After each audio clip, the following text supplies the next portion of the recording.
Hello and welcome to the show. I am here on Forza 7 answering the all-important question of will it roll. We start with a Subaru Legacy.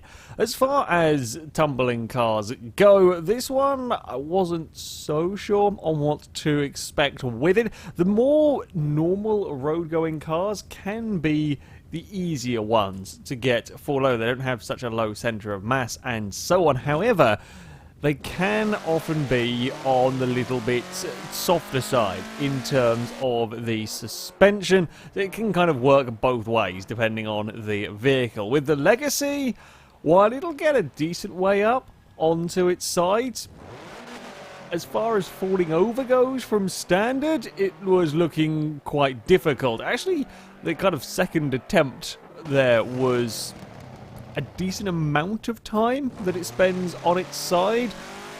It's not quite getting launched far enough. Now, the curb that we have here at Sonoma to hit is a bit of an awkward one. The angle that you approach it from whichever way, you don't have a huge amount of run-up. Now, I did have a couple of attempts at the higher speed section to see what the higher speed approach, the highest of the speed approaches with a decent chance of rolling the car over anyway. And, again, the Subaru was getting up onto its side, but I think the suspension is just too soft.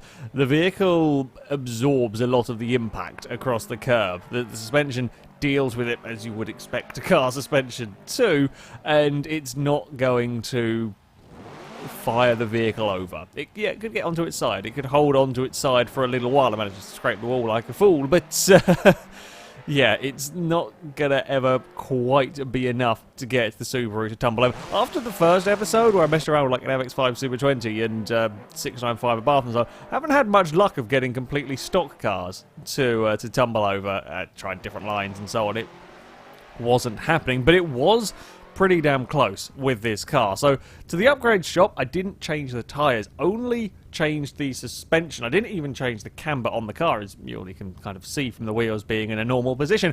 It was raised and stiffened suspension, and that was all I did.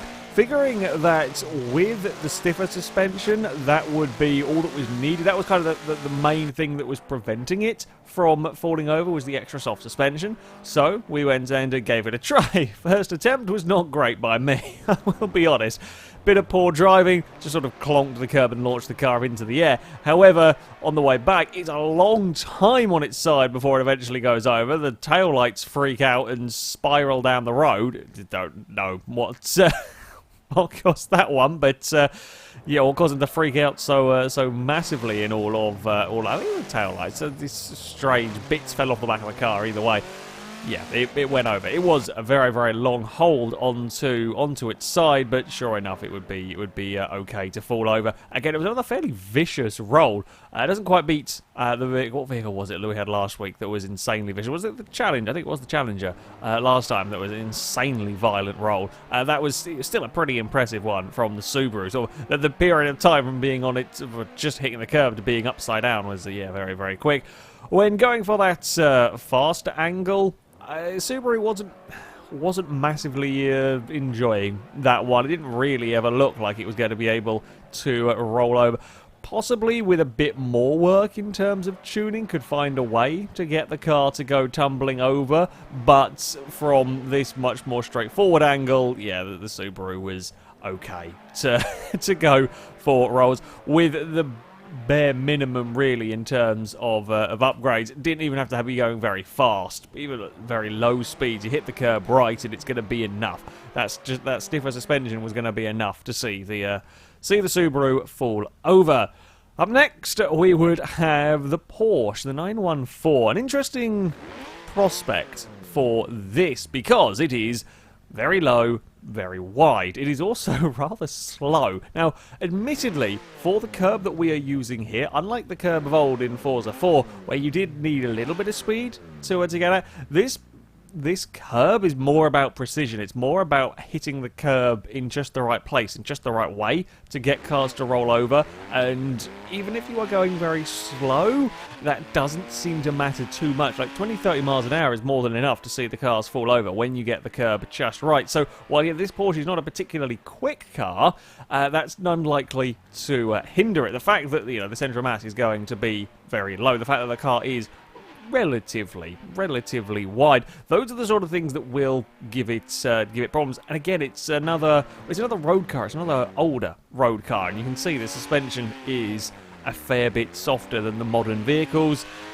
And that's a slight problem. Perhaps the reason why we saw the MX-5, the Super 20 go over, and the Abarth, stiffer race car suspension was enough to fire the vehicle up onto its side. Whereas with this Porsche, it was not really having that much luck. That would be the best run that I would get with the car standard. Again, much like with the Legacy, it was showing decent promise. It was getting up onto its side relatively well. That was more of a bunny hop across the car than anything else.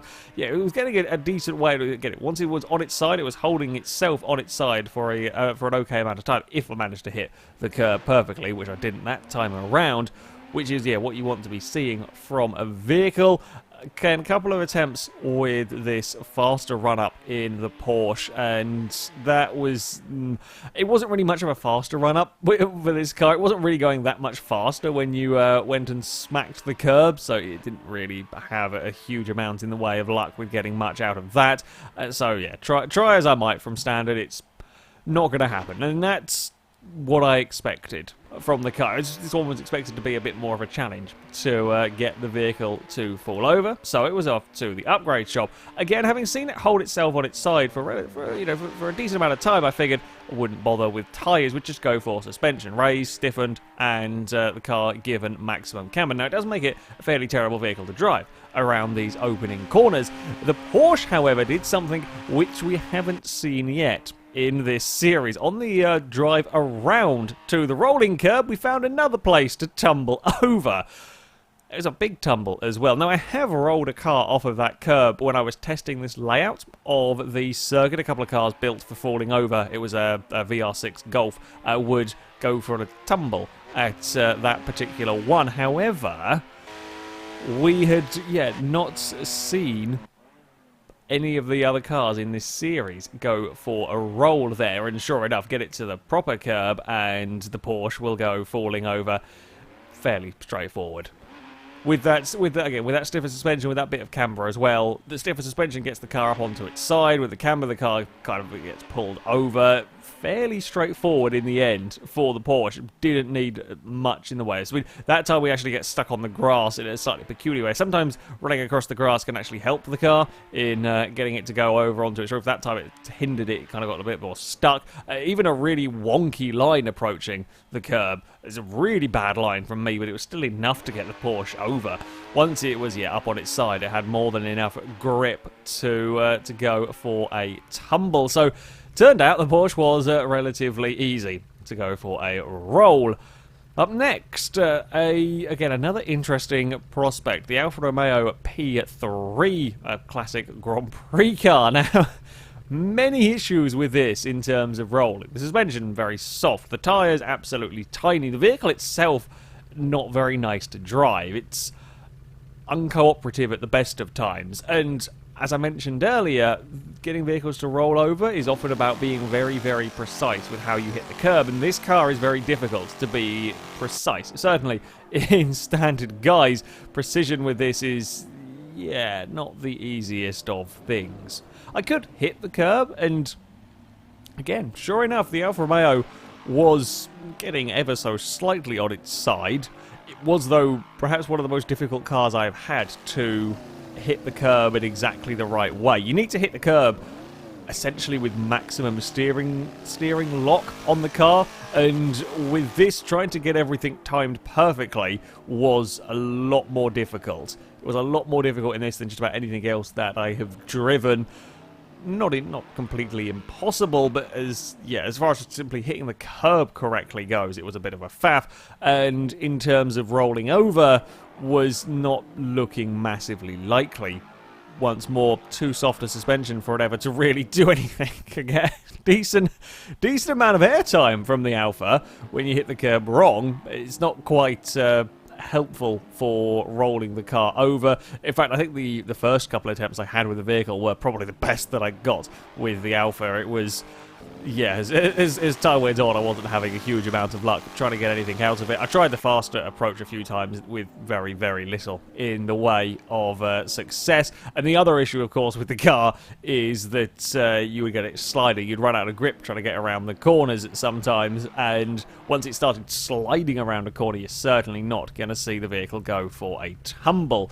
So it was to the upgrade shop. The car fitted with race tyres, maximum tyre width. Suspension was raised and stiffened. I didn't give the car maximum camber. Again, I was trying to get away with as little in terms of upgrades, a little in terms of tuning as I could. The tyres were going to be important. Let's face it, this was racing on 1930s tyres. That's not going to be good for getting the maximum amount of grip which is needed to roll the car over. And the suspension being incredibly soft, yeah, that's not going to help matters. But didn't feel the need to go crazy with the camber or things like roll cage and so on. Tyre pressures didn't feel the need to quite go to that stage at the moment. I wondered if I had made a mistake when on the first attempt didn't actually do much better than it had been doing standard. I felt like I'd hit the curve relatively well, but apparently not. And on the second attempt, even with the race tyres, even with the car theoretically being grippier and so on. I say theoretically, it is grippier. It can still be a little bit of a animal to try and keep control of.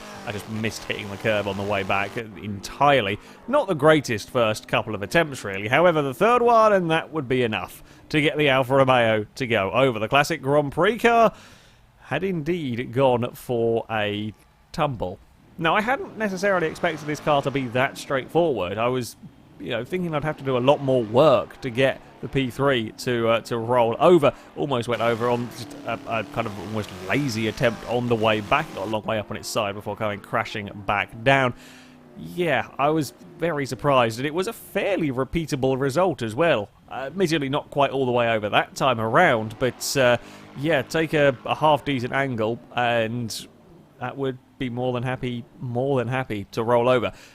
I really thought it was going to be a nightmare. I thought it was going to be a real pain in the ass car, this one, to get to fall over, but that was not the case at all. Again, the faster approach, not a particular favourite of the Alfas, but it got over, yeah, fairly easily with a more normal approach. So there we go. Our final car for the day would be a Dodge Viper, the GTS ACR. Now, we have seen supercars be a bit of a difficult thing, as you would expect, to roll over around this circuit. Now, the Viper is not exactly like the Lamborghini Centenario. It isn't as low, it isn't as wide and so on as that Lambo. It doesn't have crazy splitters out the front to get caught on the floor. But let's not forget that this was designed to be a fast vehicle. It's going to have a low centre of mass, and while it might not quite be as wide as a Centenario, it's still a very, very wide car. Suspension-wise, it is, I guess, again, another softer vehicle. It's not sort of the ultra stiff race car suspension that we have seen, or track car suspension and so on and so forth from the vehicle. Put all of those factors together, and with the Viper from standard guys, it was fairly apparent early on that this was going to be another car that hit the curb a few times, and try as I might, it was unlikely to really be going over. It also does help if you actually manage to hit the curb that you were aiming for. That does tend to make things a bit more plausible. It was another one, unlike some of the vehicles that we've seen, that was at least getting up onto its sides to an extent. It filled me with hope that there would be, possibilities of rolling the Viper, because in this guise it was showing some promise. A rather strange thing did occur with this car.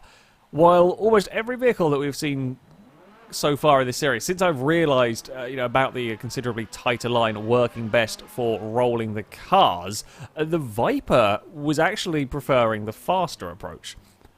Now, I've launched cars, I was trying to roll the Centenario, so I really threw them at the curb, really got them airborne to launch them onto their side, and that route was working a lot better with the standard Viper. When I took the the more precise route, the slower route. The Viper was getting up onto its side, but it was never getting very far onto its side. With this, when you throw it at a decent amount of speed, it was, yeah, launching a fair way. Never enough to go over. It never looked like it would ever be enough to get it to go over, but it was getting fired a fair way onto the side. And yeah, from the tighter approach, I just couldn't get anything really happening with the car. So it was off to the upgrade shop once more. Race tyres, maximum tyre widths, and the race suspension applied. Again, hadn't had to go to roll cage or tyre widths. We did have full-on camber. This was another one. While it didn't quite go over here, it got a long way onto its side and it held that two-wheel moment for a considerable amount of time.